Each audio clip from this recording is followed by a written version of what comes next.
again for joining Real Talk. I'm your host, Natoya Perkins. Today we want to share with you another story from a very experienced young man. He started out as a teacher and now he's completely evolving in the food industry. I want you to stay with us to hear more from my guest. If you are joining us for the first time on my channel, I would like you to go ahead and subscribe and click that bell so that you may receive other notifications for future videos to come. Norman Grant Jr., thanks for joining Real Talk with me today and sharing your story. Thank you, and thanks for having me. You're watching the continuation of Norman Grant's story, The Chef. Let's hear what he has to say. All right, so you said you went to Teachers College. Yeah. Now, what did you study in Teachers College? So for me, it was always there are two things. Like I said, there are two loves. There is a love for teaching. I've always been thrust into leadership roles, and so and growing up in the church and stuff like that, it's always you're almost like a guide to the younger one. And my love for food. And so somewhere along the way, I guess that's always been my quest. How do I marry both my love for teaching and my love for food? And so I went to Teachers College to home economics, which is very uncharacteristic for a male to go into that domain. In fact, when I went to Teachers College, it was two of us, myself and another friend of mine, Leon. Mm-hmm. And we from the get-go were just looked upon as just an extension to the ladies. Yeah. too feminine, and we all know what that means nowadays. When they really saw us for who we were, we were rubbing shoulders with them. We were playing games like them. We were playing football. We were on track team. We were playing cricket. The stigma quickly went away, and we were just one of the guys.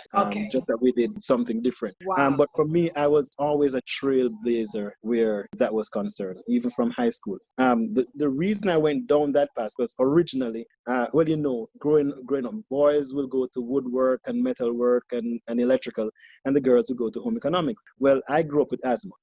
I was sick every month, guaranteed that I would have an attack every month. And so being around the woodwork and stuff, it just wouldn't work because the dust would just trigger the reactions. So my mom came and asked for me to go into food. So I was the first guy in my high school to do food. But, I guess I was built tough. I've never been one to be swayed by what people believe. So if people felt that, oh, you should be doing this, I'm going to sway and go that way, I always stuck to my guns. So it never bothered me that people thought that way because I had a vision in mind. I knew I was working towards something. So it didn't bother me that they were worried about what I was doing because it's not going to change what I was doing, which is something I'm trying to instill in my boys today, not to worry about what people's impression of you are, because ultimately when you get to your goal, they will see that there was methods to your madness. Right.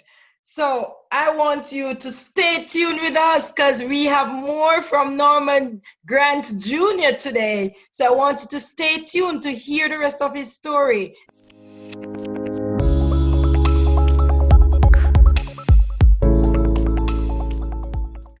Welcome back to Real Talk with Natoya Perkins. We are here with a gentleman who started out as a teacher and now he is a chef, a well-trained professional chef in the fine dining, Norman Grant. So Norman, tell us where you have worked in the food industry in Jamaica and some details of what it entails. So for me, I guess I just picked up skills along the way. So where I really started, teaching, I was at Aloes Valley All Age before I went to Michael. But after Michael, I was at Grand Spend Primary for 8 years. And after that, I thought really hard about going into my field.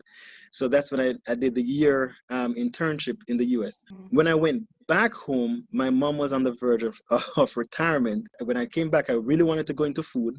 So I got a job as one of the executive chefs at Couples Resort, Tower Isles, and I was doing that for a few months. So I was doing all the carvings and stuff, and I was having fun. I would come with these every day. You had to come with a new dish, and I was in my element. But it was my mom's final year, or final 2 years, and she couldn't find an assistant.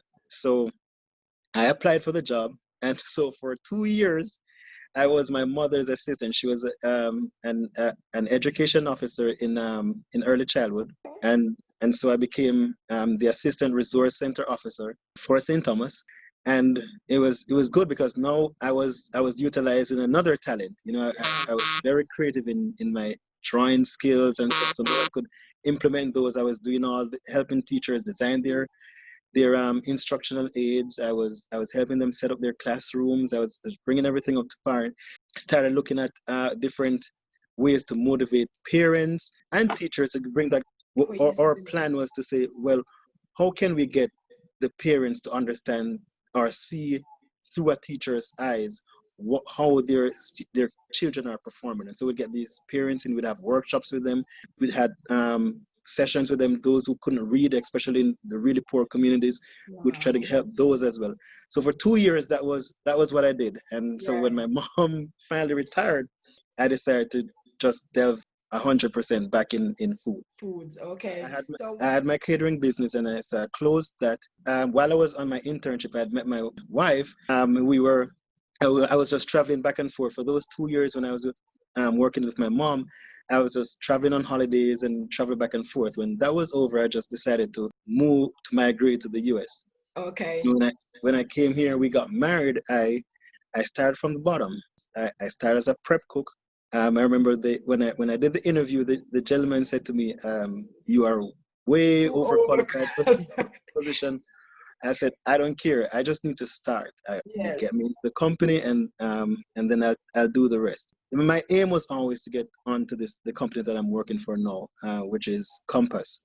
I'm working for Chartwells, which is one of the companies within the Compass group of companies. Okay. And so I was always looking for more. So within less than a year, I was promoted to head cook.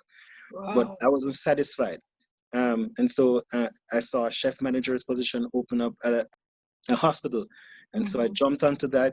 I did 3.5 years in that. And then I saw a food service director for another healthcare institution. And I jumped into that role as well. But my aim was always to get onto this company. Okay. So when my wife and I, we decided to settle, to purchase a house. We bought a house in Chattanooga, Tennessee, and everything started out. And it was all started out. And then my wife lost her job. She was working for DirecTV from home, and they decided to outsource all their home jobs overseas. And so that made me want to look again at maybe moving up. Right. So I looked at this company that I'm with now one more time, and they had a chef position, but it was not in Tennessee. It was in Iowa. We just bought the house. We weren't even in the house 3 months as yet. Wow. So I remember flying to Iowa in January. It was the middle of winter, and it was covered in snow. And I was like, Lord, what am I doing? God would take me out of a nice house. Especially being a Jamaican. But I thought it would be really good for my career, especially if I'm going to be in food. It was 9 kitchens, over 150 employees. It was big. It was big scale. It was really what I wanted to do. So I said, going, and my wife was not really with it at the time. So eventually she said yes, but I went first, and then when the kids were out of school, when my older son was out of school, the family decided to join.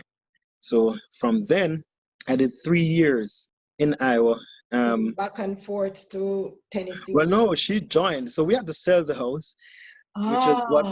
So we had to get rid of everything and put all our stuff in storage, because she said she wasn't going to put her fancy stuff in an apartment. So for them to mash it up. Yeah. So we had to scale everything down, and it was a sacrifice. The sacrifice was, and I always love and respect that of her, because it was a sacrifice for those 3 years to support me in my ambitions. Norman, it was a pleasure having you. If you like this video, give it a thumbs up, share and comment. Thanks for watching. See you next time on Real Talk with Natoya Perkins.